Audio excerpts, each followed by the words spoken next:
హృదయపూర్వక నమస్కారాలు. ఇది చాలా సీరియస్ మతం అనగానే, ఫెయిత్ అనగానే, ధర్మం, ఇవన్నీ చాలా లోతైనవి, బాగా సెన్సిటివ్. కానీ ఇలాంటివి ఒక మాట మాట్లాడాలి అంటే చాలా చాలా ఆలోచించి దీన్ని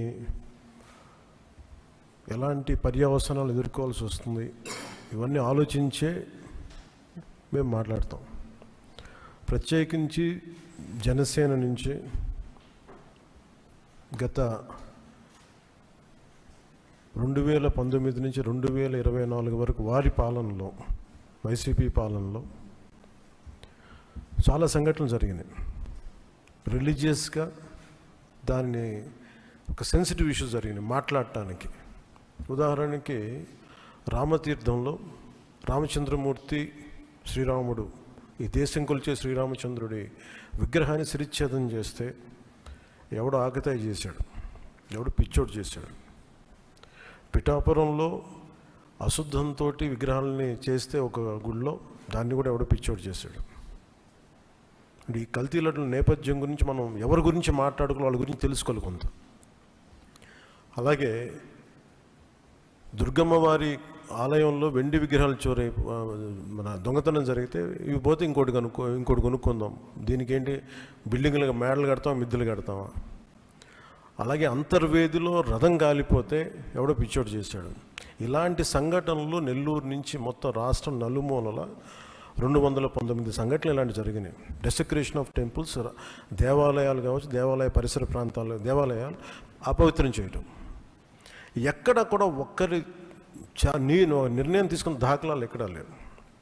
ఇలాంటి నేపథ్యంలో కూడా ప్రత్యేకించి జనసేన నుంచి కానీ మేము ఎక్కడ చాలా దాన్ని పొలిటికల్గా కానీ దాని ఒక మైలేజ్ వస్తుందేమో, దాని ఒక ఎమోషనల్ ఓట్ బ్యాంక్, అసలు ఆ నిర్ణయం ఎప్పుడు తీసుకోలేం. పదే చెప్పాం, కరెక్షన్ చేశాం తప్ప. అంత నిబద్ధత పాటించిన మేము స్వామివారి పాదాల చెంత రక్షింపబడ్డ గౌరవ ముఖ్యమంత్రి నారా చంద్రబాబు గారు కానీ చాలా జాగ్రత్తగా, అప్రమత్తతోనే మాట్లాడతాం, చాలా జాగ్రత్తగా మాట్లాడతాం. ఎన్డీఏ సమావేశంలో మా అందరినీ ఉద్దేశించి మేమందరం కూర్చొని మాట్లాడే సమయంలో NDDM, national dairy development board, ఈ రిపోర్టు గౌరవ ముఖ్యమంత్రి గారు మాకు చదివి వినిపించారు. 3 రిపోర్ట్స్లో ఒక దాంట్లో వెజిటేబుల్ ఆయిల్స్, నెయ్యి లేదు ఇందులో, అంటే ఏ స్థాయికి వీళ్ళు చేశారని చెప్తూ, దాంట్లో ఒక రిపోర్ట్లో ఫిష్ ఆయిల్ ఉందనేది, ఇంకో దాంట్లో బీఫ్ టాలో ఉందనేది, ఇంకో దాంట్లో లాడ్ పంది కొవ్వు ఉందనేది, ఇంకో దాంట్లో గొడ్డు కొవ్వు ఉందనేది. ఇది చాలా సెన్సిటివ్ ఇష్యూ. ఇది ఒక రిపోర్ట్, అది సాలిడ్ రిపోర్ట్. అది ఇది మాట్లాడేటప్పుడు మేము ఆలోచించుకొని మాట్లాడి, నేను కూడా దాన్ని ముందుకు తీసుకెళ్ళినప్పుడు పర్యవసానాలన్నీ ఆలోచించి, కానీ నేను కూడా అనుకుని ఇది చెప్పాలా లేదా. ముఖ్యమంత్రి గారు చెప్పారు దీన్ని ఎంత తీసుకెళ్ళాలి. ఎందుకంటే మా భయం ఏంటంటే సెన్సిటివ్ అయ్యి మనం చేసేసామా, భగవంతుడితోటి మీకు గతంలో చెప్పినట్టుగా రామచంద్రమూర్తిగా విగ్రహం తల నరికేస్తే రామతీర్థంలో, దాన్ని చేయడం మళ్ళీ ఇప్పుడు చేసి దీని మీద మనం తప్పుగా అనుకుంటారా, లేదంటే దీన్ని కూర్చోబెట్టి రాజకీయ పరంగా లబ్ధి పొందుతారు, ఇలా ఆలోచిస్తారని చెప్పి 1-2 రోజులు ఆలోచించినా కానీ చెప్పకపోతే ఏం జరుగుతుంది. రేపు పొద్దున మీ అందరికీ తెలిసి కూడా మీరు ఎందుకు మాట్లాడలేదు, అదొక ప్రశ్న ఉంటుంది. అందుకని దాన్ని మాట్లాడాల్సి వచ్చింది. ఎందుకంటే ఆల్రెడీ మేము గవర్నమెంట్ ఫామ్ అయ్యాం, 5 years మేమే ప్రభుత్వంలో ఉంటాం. ఇది లాస్ట్ 6 నెలల్లో ఏదైనా ఉందంటే ఒక మేము ఇలాంటి ఏదైనా చేసాం ఒక అర్థం ఉంటుంది.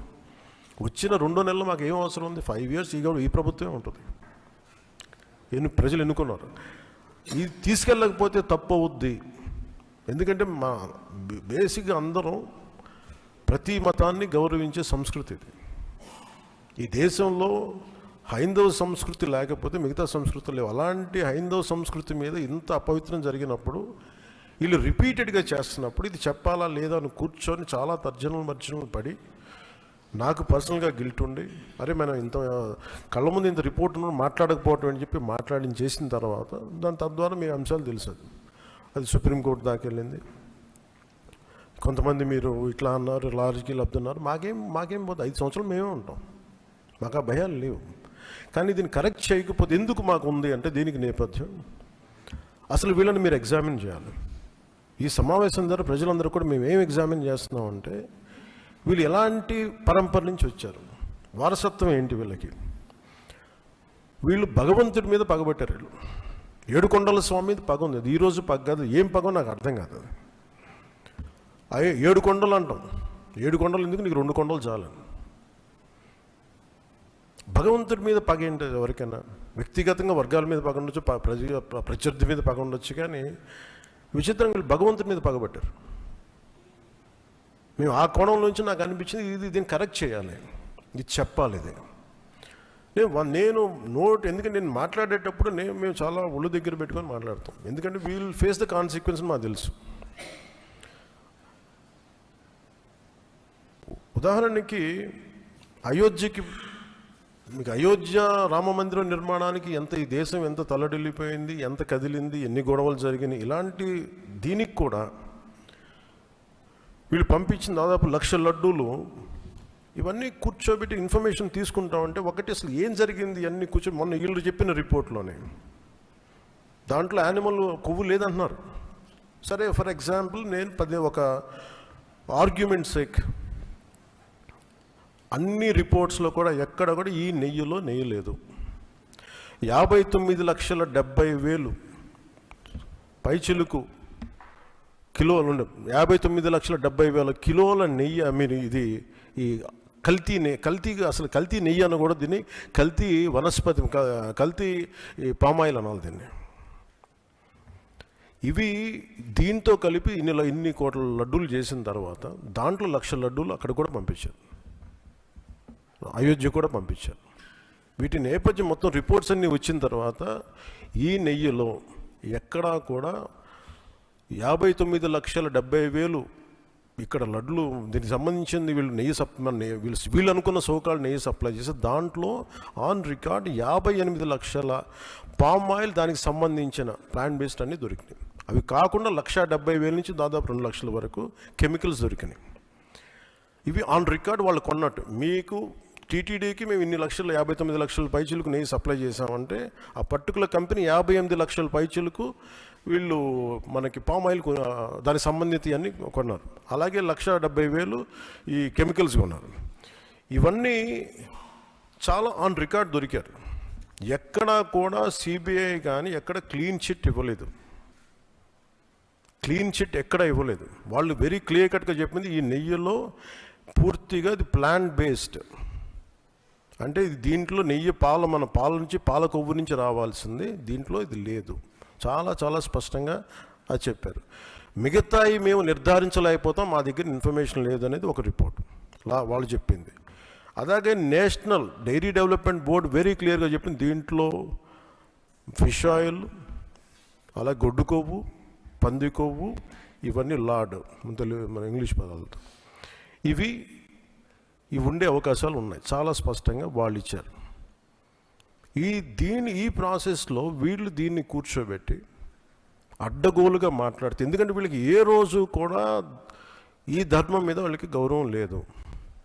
పైగా ఈ దొరికిన వాళ్ళు ఛార్జ్ షీట్లు మీకు చూస్తే మనకి తెలిసిన పేర్లన్నీ చూస్తే ఇందులో ఎక్కడ మతానికి సంబంధం లేదు. ఇది భోలేనాథ్ బాబా కానీ మిగతా ఏ డైరీ మీరు చూసినా కానీ వీళ్ళు predominantly there all Hindus.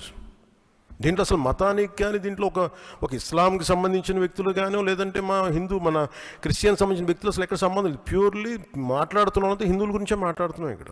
So there is no question of other religions here. ఈ ప్రభుత్వం గత ప్రభుత్వం విషయంలో కూడా మేము ఏం మాట్లాడుతున్నాం అంటే they never have respect for the traditions and ధర్మ ఆఫ్ దిస్ ల్యాండ్.